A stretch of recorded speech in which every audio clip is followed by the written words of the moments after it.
दोस्तों, लोगों की बातों को कभी दिल पर नहीं लगाना, क्योंकि लोग तो सेव खरीदने से पहले पूछते हैं कि सेव मीठा है कि नहीं, और बाद में उसको नमक के साथ खाते हैं। हेलो गाइज, मैं प्रवीण ज्ञान डैडी से लेकर के आया हूँ एक साधु बाबा की कहानी। दोस्तों, एक साधु बाबा थे जो नगर में ऐसे ही भ्रमण करने जाते थे। डेली रोज़ भिक्षा लेते थे और फिर वापस घर में चले आते थे। एक बार क्या हुआ कि वो बहुत दूर निकल गए भ्रमण करते करते, और रात वहाँ पर हो गई। तो वो किसी नगर में रुक जाते हैं, और जिस परिवार के घर में उनको शरण मिलता है रहने के लिए, वो परिवार जो था काफ़ी पूरे मन से उनकी सेवा करता था, उनको बहुत मन से मानता था। तो जब साधु बाबा के जाने का समय हुआ तो उस परिवार ने कहा, थोड़ा सा गरीब था वो परिवार, तो उन्होंने कहा कि बाबा जी, हमको देने के लिए तो कुछ भी नहीं है, हमारे पास एक बकरी है जो हम कई दिनों से इसको पाल करके रखे हैं, तो आपको हम ये भेंट करते हैं। तो साधु बाबा जो थे थोड़े से अचंभित हो गए कि यार, हम बकरी क्या करेंगे, क्योंकि हमारे पास बकरी जो है हम खाते भी नहीं है ना, तो कुछ भी, तो हम क्या ही करेंगे इसका। लेकिन एक चूँकि उनका प्यार जो था वो सच्चा था, उनका सम्मान जो था उसमें ईमानदारी थी, तो उन्होंने उसको स्वीकार कर लिया। उन्होंने कहा कि ठीक है, आपका जो है आप इतनी श्रद्धा से दे रहे हैं तो हम मना नहीं करेंगे। फिर वो ले लिए, लेकर साधु बाबा जाने लगे अपने नगर की तरफ। तो नगर की तरफ जाने में उनको एक पहाड़ी का रास्ता मिलता था। तो जैसे ही पहाड़ी पर गए तब तक वो बकरी जो थी वो चल नहीं पा रही थी तेज। तो साधु बाबा सोचे कि यार, उसको कंधे पर बिठा लेते हैं अपने, क्योंकि हमारी तो रोज़ की आदत है, न जाने कितने मील हम चल लेते हैं, लेकिन ये बकरी चल नहीं पाएगी। तो उसको अपने कंधे पर बिठा लेते हैं और ले करके आगे बढ़ते हैं। तब तक वहाँ रास्ते में 3 ठग जो है साधु बाबा को देखते रहते हैं।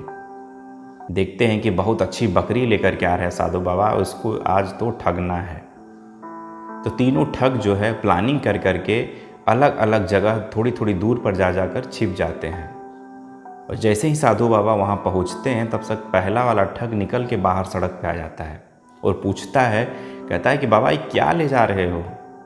समझ में नहीं आ रहा है कि आप इतने बड़े महात्मा हैं और आप कुत्ते के बच्चे को आप अपने कंधे पर बिठा कर ले जा रहे हो। तो साधु बाबा छल्ला जाते हैं, कहते हैं, यार क्या बात कर रहे हो, तुमको दिखाई नहीं दे रहा है? बकरी का बच्चा है, कुत्ते का बच्चा कहाँ है? कह रहा है, बाबा कुत्ते का ही तो बच्चा है, आप क्यों झूठ बोल रहे हो? ऐसे ही वो ठग जो है साधु बाबा को बोलता है। साधु बाबा उसको इग्नोर करके चले जाते हैं, कह रहे ठीक है भाई, मान लो कुत्ता ही है, करके वो आगे बढ़ जाते हैं। तब तक थोड़ी दूर और जाते हैं, दूसरा वाला ठग फिर से आता है। कहता है, बाबा तुम्हें शर्म नहीं आती? तुम इतने साधु महात्मा लगते हो, ये क्या ही बछड़े को ले जा रहे हो तुम अपने कंधे पे बैठा करके? साधु बाबा को फिर से अचंभित होते हैं, उन्हें कहते हैं कि क्या ही ये बोल रहा है, और उसको भी बताते हैं कि भाई, ये बकरी हम ले जा रहे हैं, तुमको कैसे बछड़े दिख रहे हैं? तो कहता है, क्या बाबा, क्या मजाक कर रहे हो तुम? झूठ बोलते हुए शर्म नहीं आ रही है? न जाने क्या बुरा भला कहने लगा उनको। किसी तरह उससे भी करके वो आगे बढ़ते हैं। तब तक थोड़ी दूर जाते हैं तो एक और ठग आता है और कहता है कि बाबा, ये तो हद ही हो गई, तुम इतने परमात्मा होके गधे को कंधे पर बिठा कर ले जा रहे हो। ये क्या ही कर रहे हो बाबा, तुम्हारे ऊपर शोभा नहीं दे रहा है। इस बार साधु बाबा जो है वो अचंभित होते हैं। वो उन्हें लगता है कि यार, ये हो क्या रहा है हमारे साथ? सब के सब हम बकरी लेकर के जा रहे हैं, कोई कह रहा है कुत्ता है, कोई कह रहा है बछड़ा है, तो कोई कह रहा है गधा है, ये क्या हो रहा है? तुरंत उस बकरी को वहीं पर पटक देते हैं और उसको छोड़ करके वो साधु बाबा दौड़ते हुए अपनी नगर की तरफ भाग जाते हैं। दोस्तों, कहानी बहुत ही छोटी है, लेकिन इसका मतलब हमारे रियल लाइफ से जो है रिलेट करता है। बहुत से लोग क्या होते हैं कि जब आप अपनी गोल की तरफ आगे बढ़ते हैं, तो अगर आप लोगों की बातें सुनेंगे तो कोई आपके एम को वैसे ही उसी तरह से आपको परेशान करेगा। कोई कहेगा कि ये बछड़ा है, कोई कहेगा कि कुत्ता है। अगर आप उनकी बातों पर यकीन मान जाएंगे तो आप उसी साधु बाबा जैसे अपने एम को पीछे छोड़ करके भाग जाएंगे। तो हमेशा ज़िंदगी में याद रखिए कि जब कभी भी आपको आगे बढ़ना हो तो अपने गोल की तरफ एकदम कांस्टेंट निगाहें लगा करके हार्ड वर्क करने की कोशिश करिए।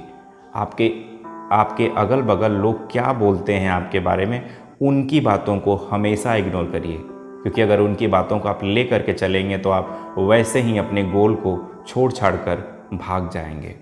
तो दोस्तों, कहानी बहुत ही छोटी है, इसे सीख बहुत बड़ी ही मिलती है कि हमेशा अपने गोल के लिए सजग रहें, किसी और की बातों में ना आए। जैसा हमने कहा था कि लोग सेव को खरीदने से पहले पूछते हैं कि मीठा है कि नहीं, और उसके बाद वही लोग उस सेव को नमक के साथ खाते हैं।